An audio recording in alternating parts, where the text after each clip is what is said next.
Thanks, Valentin, for the introduction. Yeah, online advertising is broken. We experienced this on our own business, Kurtmann.ro. I'm sure the girls know it.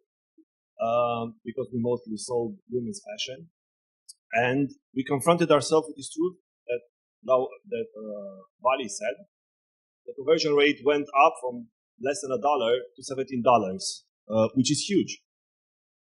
Which was huge for our business model and is huge for most business models. So if you've seen our ads, I'm going to hit play here. If you've seen our ads, the Steve ad, I'm sure you know it, the advertiser struggle in a day. His problem is that he goes and pays for a coffee and he receives an empty cup of coffee. And this is like the symbol that we have experienced whenever you pay for a click, and most of the times you get nothing in return. And of course, every click that you pay for, which doesn't give anything in return, increases your conversion cost, doesn't it? And so the problem rolls and rolls and rolls. And you have to pay huge amounts to get a conversion. Of course, advertising has shifted in the way that most marketers say, okay, then you have to improve your side a lot. You have to optimize. You have to retarget customers and stuff like that by other orders to decrease your customer acquisition cost. That shifts the entire burden on the marketer and on the company, on the business owner, which isn't quite fair. Because every increase in cost makes Google and Facebook richer, which you will see here have the biggest share of the market, and it increases the pressure on the business owner. Also, a huge problem in this business model is that new businesses, startups, can't afford to pay that much. So you have there's an example for L'Oreal, who owns most keywords in beauty. So if a startup wants to compete with L'Oreal, they're going to have to pay $7 for every click they receive. So of course nobody can compete with that. So L'Oreal has managed to get the cost, the market got the cost that high that only L'Oreal or an established company can pay for it. So that is a huge problem for new startups. So our business model, this is also an extract from our ad with Steve, when he finally gets his coffee, and next to his coffee he gets this croissant. So our motto here would be convert and profit, and this is not for you to join a cult that loves croissants. It's only to show us that it's normal that after a conversion or during a conversion, the customer that fuels the entire system has to profit also. The entire business model of the advertising industry is bombarding customers with ads, with remarketing ads, and they get nothing out of it. They get nothing for their data. They get nothing for what they spend on business and make them prosper.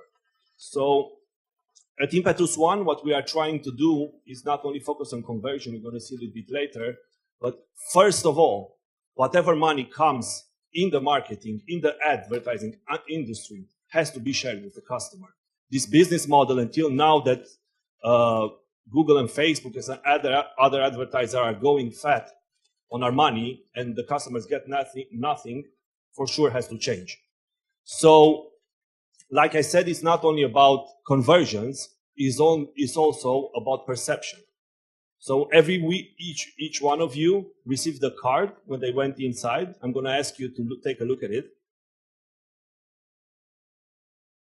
Does everybody have their cards? Okay. On this card and on the screen, you have two tables.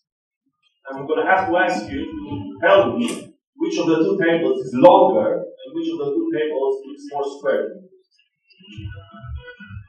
Take a good look, make an estimation, and who goes with left for longer? Does the left table look longer than the other one? Okay. Does the one on the right look longer than the other one? No. Okay, if you're going to take the ruler out, there is a ruler attached to it. You can measure it. Both tables look exactly the same, have exactly the same dimension. It's only a perception that our brain is fooled into thinking that the one on the left is longer than the other one. Actually, it's exactly the same table.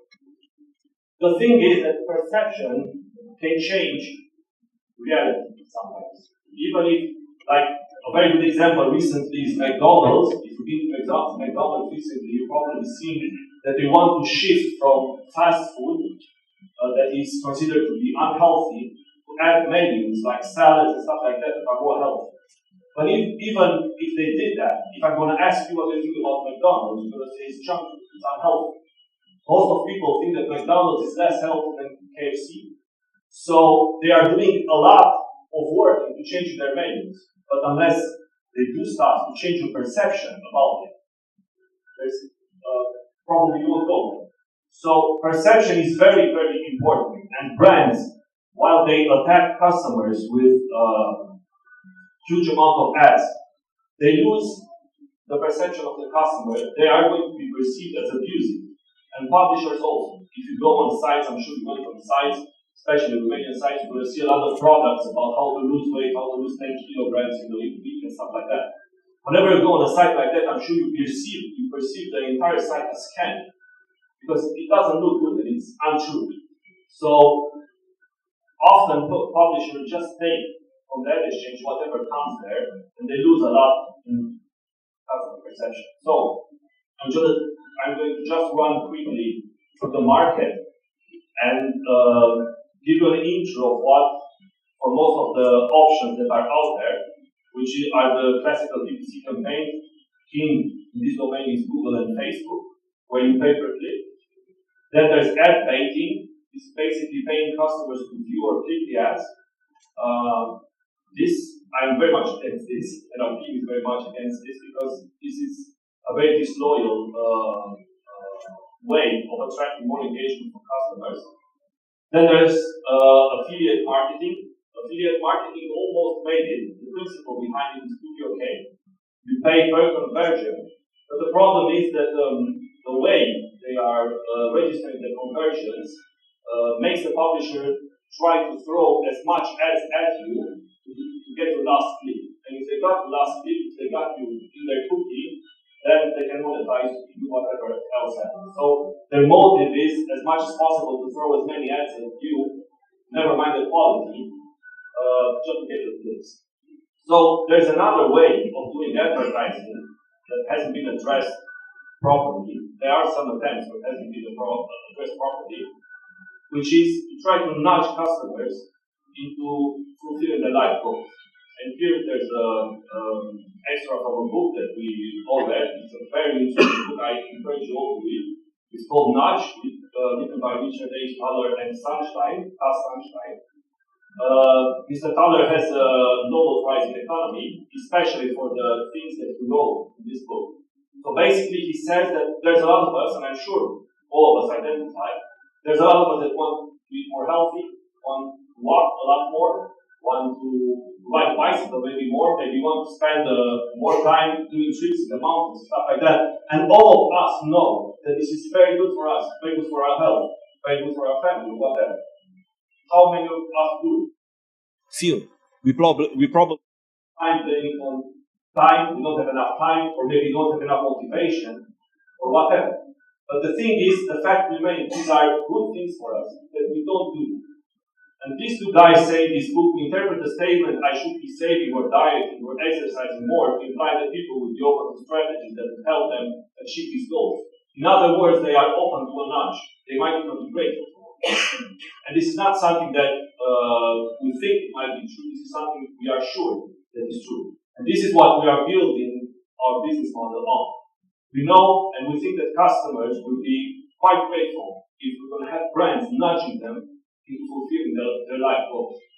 In this clip that we have made, I'm sure most of you have seen it, there's the guy sitting on a couch not doing anything, eating chips and watching TV all day long. So he's being nudged into fulfilling what he wanted to do since a very long time, getting back on track and skiing, and then he invites his friend on it. So this is the type of matching we want to do between brands and users. We want to identify markets, we want to identify the goals of users, okay, what we want to do. And then have brands nudge them in certain amounts that they were spending anyway on Google and AdWords and give it to the customer. So a mission in our platform would be like, okay, go ahead and run for 10 days or whatever, 10 kilometers, and then you're going to receive $10, whatever. Or do this and that, which is useful for yourself and for the brand, and you're going to get a reward. And we think that by this way we are going to solve some pains that the market, the advertising market, is confronted with, which is one of them is the expensive and inefficient target. Everybody competing against each other to raise the bid cost for a keyword, of course it's going to raise the cost. In our business model, if you are going to give the customer a reward, it's going to be the reward that makes sense for your business. And most customers, if you identify correctly in our platform, whatever they desire, whatever their life goals are, ads are going to be less expensive. Also, the customer, of course, is going to be a lot more motivated to do something if they receive a reward for it. Like Valentin said before, we are assaulting with ads. So most of the time when we start the ads, if there's going to be a reward with that ad, I'm sure customer attention will be a lot better. Then the second part is the short-sightedness of all market participants. Like I said before, if you keep abusing customers, they're going to become ad blind. And ad blindness is a huge problem in the advertising industry right now. Why? Because customers are really getting abused by ads. So you gotta find a way to engage them differently, to engage them on long term, to get their loyalty, to get their thankfulness for helping them fulfill their life dreams. The cost roller coaster, like Valentin said, you start with a certain amount for a conversion cost, and then it goes up. You describe the nightmare that, depending on the industry you are having, depending on sales periods. So in fact, in the fashion industry, during spring and during autumn, conversion cost goes up because there are a lot of offers and people are competing against each other to show their ads. Also, like I said before, there's a high entry barrier for small companies because the entire ad system is based on money. So Google isn't interested about how creative, how beautiful, how motivating, and how useful your ad is. Google only cares about how much you pay for click, and Facebook the same, and most of the advertising engines that we have mentioned before. So we are trying to increase the ad efficiency by redirecting ad funds to users.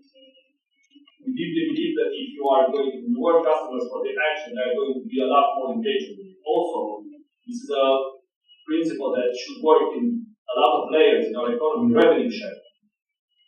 We shouldn't make giants like Google and Facebook, like we've seen before. They hold almost half of the inventory that is displayed on desktop and more than half on mobile phones. Then there's a fixed conversion cost, which is essential for every business. You need to know how much you pay for advertising, and you need to know how much you're going to pay for advertising next month or next year.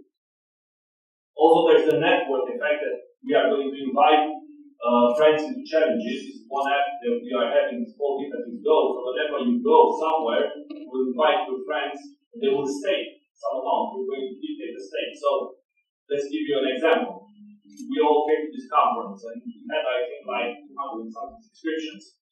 And I think we're like 140 people. That means 62 people that registered didn't show up. So if we would have done this in Impetus.One, we would have said, okay, if you did subscribe, you have to stake $1. If you're not going to come, you're going to lose $1. You're going to have a beer with $1.